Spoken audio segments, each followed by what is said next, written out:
What do you say, baseball fans? Rye Bread, talking baseball, episode 3. Sunday Funday down at Route 66 American Bar in Itaewon, Seoul, South Korea. They're sponsoring our Sunday Funday runs. I'm super pumped to have them on board. We'll do it every Sunday. Today, I've got a pitcher heavy rundown. Hopefully, you guys aren't too blasted already out there. I know how you guys get down at the old Route 66. I know I did so myself. There was a time back in the day. Feels like so long ago. But good shout out to you guys. Thanks for tuning in. I want to start with a travesty. Scherzer and Kershaw are pitching today, and basically I haven't even heard about it. If two quarterbacks of the same respect were going against each other today, it would be like the world would stop. But we barely even know. And then you've got Acuna and Harper in the nightcap. You would have this awesome doubleheader all set up, but it's not even like discussed. It's infuriating. This is infuriating. Ooh, hello, English teacher. It's just crazy that if two football players of this magnitude were to meet, it would just be a media frenzy, a tsunami. And these guys are two of the best to ever do it. I put a comparison of their stats up. Scherzer has more strikeouts, but Kershaw is so dominant. Even next to Scherzer, he looks like an animal. I'll post it in the comment section here. Wow. When I looked at Kershaw next to Scherzer, I expected it to be closer.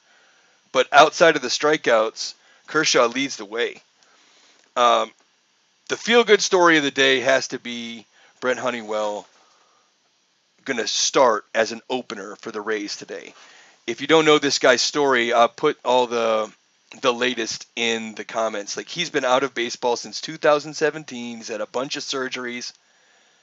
I mean, 5-pitch prospect who had a screwball, had everything. Maybe that's why his arm was hurt. Who knows? The fact is, he's healthy now. He's coming to make his debut today, and it's a celebration. I mean, I'm so pumped for this. I understand why nationally that's not as big of a story, but, I haven't heard about any of these things. Between Honeywell and Mancini, these two guys, can we split the comeback player of the year, please?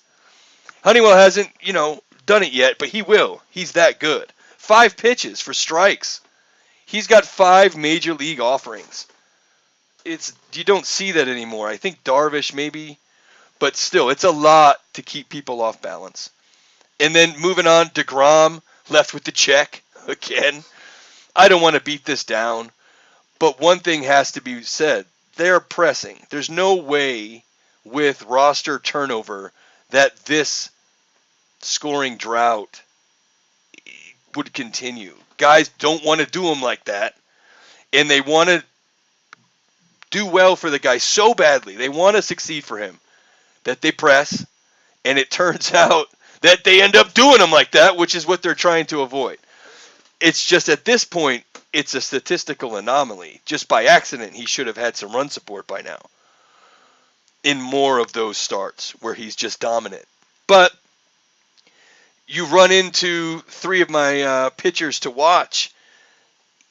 Trevor Rogers was crazy yesterday. Power pitcher, just blast in the strike zone. He was on fire, dude. 10 Ks. Yikes. I mean, the Mets aren't the best lineup, but 10 strikeouts, 6 innings, a nice bounce-back performance. He bookended a superior, this start that he had in the spring. The final start of his in the spring was gross. And then there was a lot of anticipation for his first start. Didn't go well, real bumpy. And then he comes out against the Mets and is dominant. He was owning the Mets. He was really dictating that game. He had it under control. And DeGrom was on the other side. It was impressive. It was a great pitching matchup. And the kid who took DeGrom deep, Jazz Chisholm, he's a big prospect. So it's not like some scrub just hit a home run off him. The guy's good. Steven Matz, my second pitcher to mention, bounce back player. we've been expecting this from Steven Matz for a while. I know in fantasy circles he's been a hot name. I drafted Steven Matz in a dynasty league way back in the day. I mean, it's just taken a while. And it looks like so far he's putting it together with the Blue Jays, who absolutely need it. Like, they need starting pitching, and they're complete. And if he steps up and has, 15 wins, my goodness, could you imagine? Springer's coming back at the end of the month, and I've said it a million times. The Jays are my AL exciting team to watch. They're dangerous. And if Steven Matz continues like this, man, they're going to be rolling. Because he was against the Angels. He did well against the Angels, a solid lineup. And then, Texas is a different story. You saw what Musgrove did to Texas. Texas isn't hitting well, but it's a major league team, man. These guys can poke. So I'm excited to see if Matz can keep it together. I don't expect a 1.5 ERA and a minuscule whip like this, but that's kind of what people were expecting from him when he was a prospect. Low ERA, low whip, with moderate strikeouts. I mean, 9 strikeouts against the Rangers. I don't think you're going to see him striking out that many. But maybe he's gotten, refined his game to the point where he's got strikeout capabilities. But striking out 4 Angels in his first start seems more along the line of what you would expect from him, especially against good lineups. So that's the second one. Third one, Frankie Montas. Another prospect we've been waiting on, though not as long as Steven Matz. He had a bumpy first start. He didn't look great.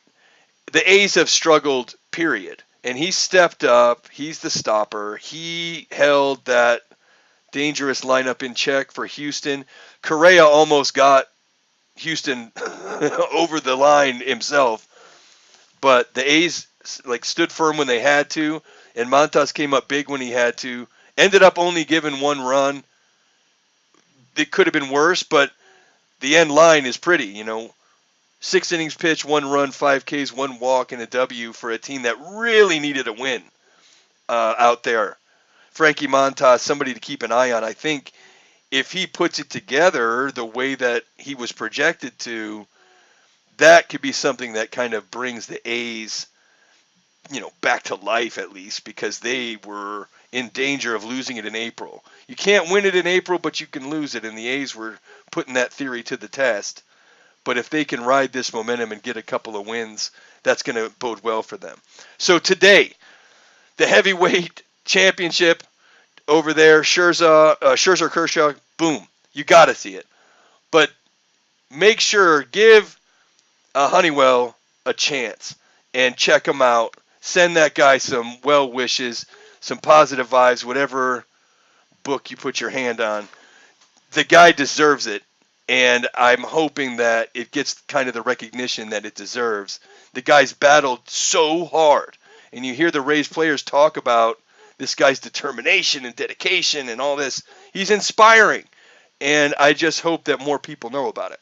All right, that's it for episode 3 here, Talking Baseball. Remember, Sunday Funday, Route 66. All the deets are in the comments here. Thanks again out there for taking care of us. And we'll be back with more Sunday Funday next week. But I'll be back again tomorrow. Got to do 162.